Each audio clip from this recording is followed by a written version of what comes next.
Godavari global university Rajahmundry engineering, agriculture, pharmacy, health sciences degree కోర్సులకు అడ్మిషన్లు జరుగుతున్నవి. వర్షాలు తెలుగు రాష్ట్రాలనే చుట్టుముడుతున్నాయి.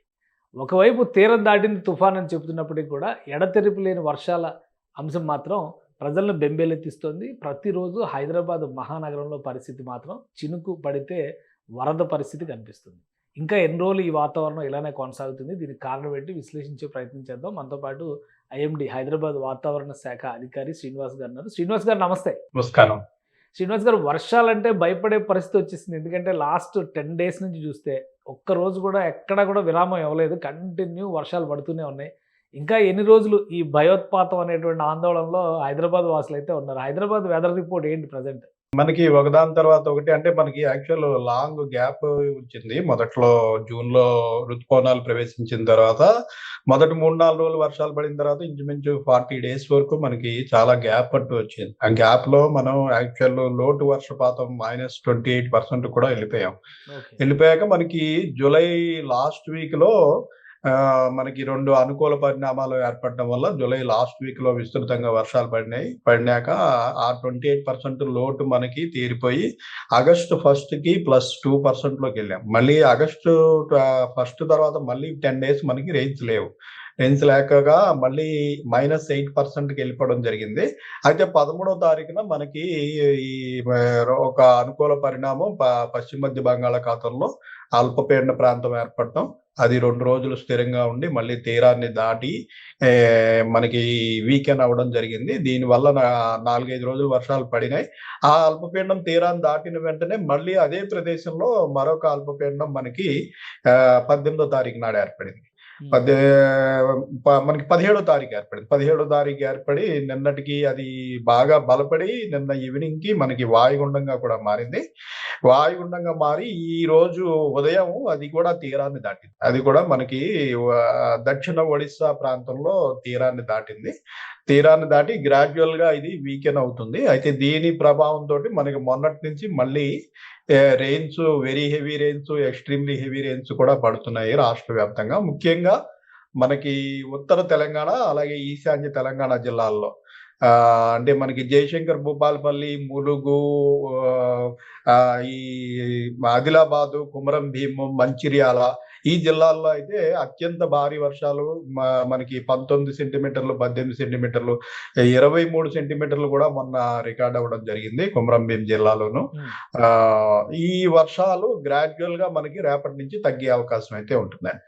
అంటే ఈ 2 రోజులేనా, ఇంకా తర్వాత మళ్ళీ ఏమైనా ఉన్నాయా వర్షాల బెడద ఇంకేమైనా ఉందా?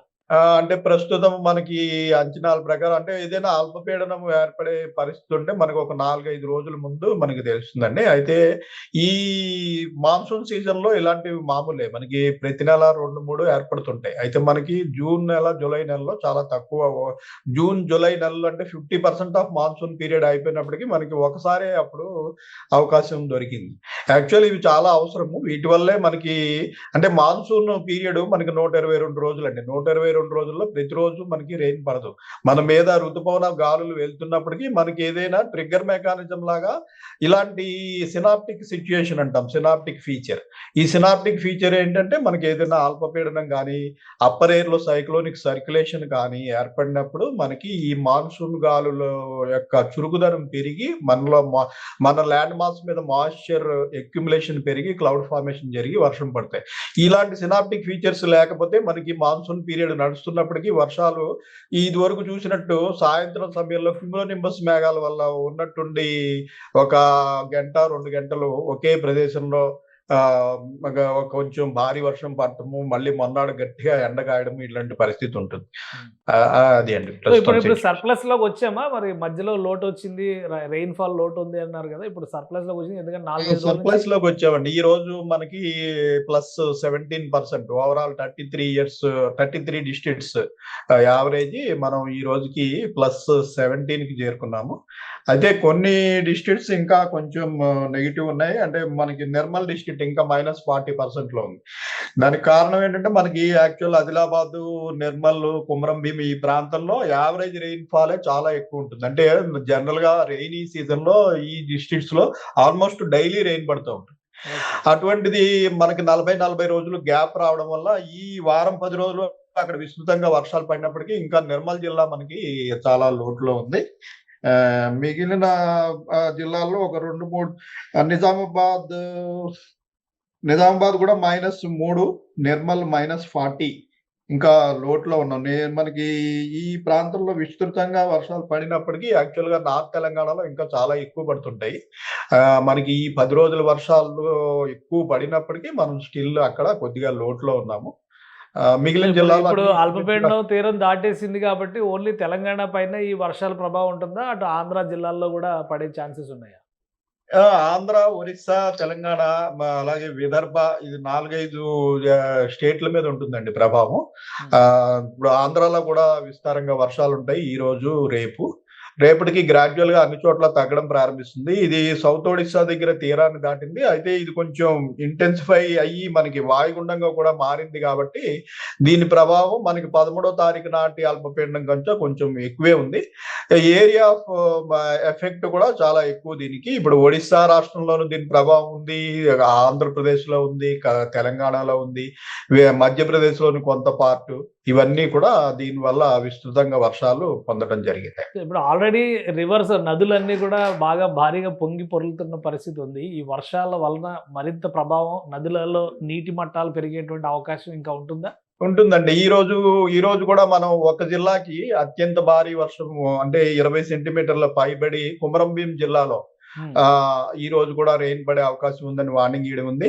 ఆ కుమరం భీమ్ కి సరౌండింగ్ డిస్ట్రిక్ట్స్ మనకి ఆదిలాబాద్, మంచిర్యాల, జగిత్యాల ఈ జిల్లాల్లో వెరీ హెవీ రెయిన్ ఫాల్ అంటే 12 నుంచి 19 సెంటీమీటర్ల వరకు ఆ జిల్లాల్లో కూడా వర్షపాతం నమోదయ్యే అవకాశం ఉంది.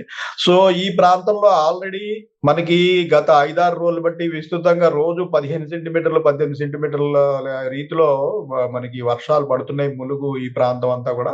సో అక్కడ వాగులు వంకలన్నీ ఫుల్ గా చాలా ఎక్కువగా ఉన్నాయి కాబట్టి కొంచెం 1-2 రోజులు ఇంకా అప్రమత్తంగానే ఉండాలి. ఎందుకంటే ఇప్పుడు పడే వర్షాలకి మరింత వాటర్ అక్యుములేషన్ ఆ ప్రాంతంలో ఉంటుంది కాబట్టి ఇంకొక 1-2 రోజులు ముఖ్యంగా ఉత్తర తెలంగాణ ప్రాంతంలోనూ అలాగే ఈశాన్య తెలంగాణ ప్రాంతంలోనూ ప్రజలందరూ అప్రమత్తంగా ఉండటం అవసరం. అంటే గోదావరి రివర్ కి ఇంకా ఫ్లడ్ వార్నింగ్ ఇంకా పెరిగేటువంటి అవకాశం ఉంటుంది ఉత్తర తెలంగాణలో భారీ వర్షాలు అంటే, అంతేనా?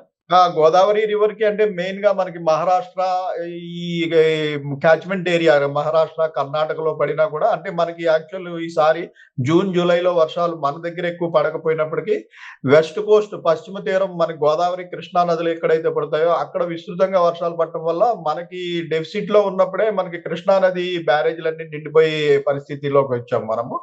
సో ఇప్పుడు ఏంటంటే మన వర్షాల వల్ల ఇప్పుడు గోదావరి ఉపనదులు ఉంటాయి కొన్ని, శబరి ఇట్లా మన రాష్ట్రంలో నుంచి ఇలా కంట్రిబ్యూటరీ నదులు, ఈ నదుల వల్ల మరింత ఇది ఉంటుంది.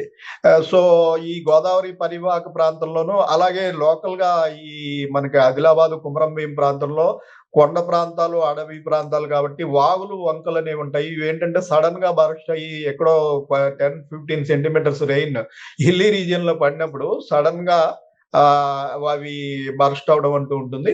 సో ఆ ప్రాంతంలో కూడా చాలా అప్రమత్తంగా ఉండడం 1-2 రోజుల పాటు అవసరం అండి. రైట్. థ్యాంక్ యూ శ్రీనివాస్ గారు విశ్లేషణ అందించినందుకు. ఇది తెలుగు రాష్ట్రాల్లో వాతావరణ పరిస్థితి మరొక 2 రోజులైతే అప్రమత్తంగా ఉండాల్సినటువంటి అవసరం కనిపిస్తుంది. అల్పపీడనం వాయుగుండంగా మారింది, దాని ప్రభావం ఎక్కువగా ఉంది కాబట్టి 4-5 రాష్ట్రాల్లో భారీ వర్షాలు పడుతున్నాయి. ముఖ్యంగా గోదావరి, కృష్ణా నది క్యాచ్మెంట్ ఏరియాల్లో కురుస్తున్నటువంటి భారీ వర్షాల వలన ఈ నదులకి వరద బెడద ఇంకా ఉంది. కాబట్టి నదీ తీర ప్రాంతాల్లో ఉండేటువంటి వాళ్ళు, లోతట్టు ప్రాంతాల ప్రజలు మరింత అప్రమత్తంగా ఉండాల్సిన అవసరం ఉందని శ్రీనివాస్ గారు హెచ్చరిస్తున్నారు. ఇది special discussion. Keep watching. Suman టీవీలో మీ పర్సనల్ అండ్ బిజినెస్ ప్రమోషన్స్ కోసం కింది నెంబర్కి కాంటాక్ట్ చేయండి.